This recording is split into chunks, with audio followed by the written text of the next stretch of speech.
ការជួយគ្នាជារែកពុនដនកំឡាំងអាចប្រឆាំងផ្លាបដូរម្ដងយើងឬគេត្រង់គុំនោគុំនឹងចិត្តអត់ផ្លាំងទេ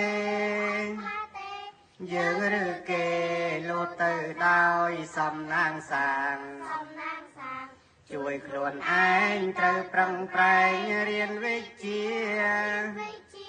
ប្រឹងធម្មាសុចរិតប្រឌិតនិស័យឲ្យគេឈ្មោះលាន់ពីរួងជាមនុស្សថ្លៃអ្នកកុំភ័យគង់មានថ្ងៃទេវតាជួយសុភាសិត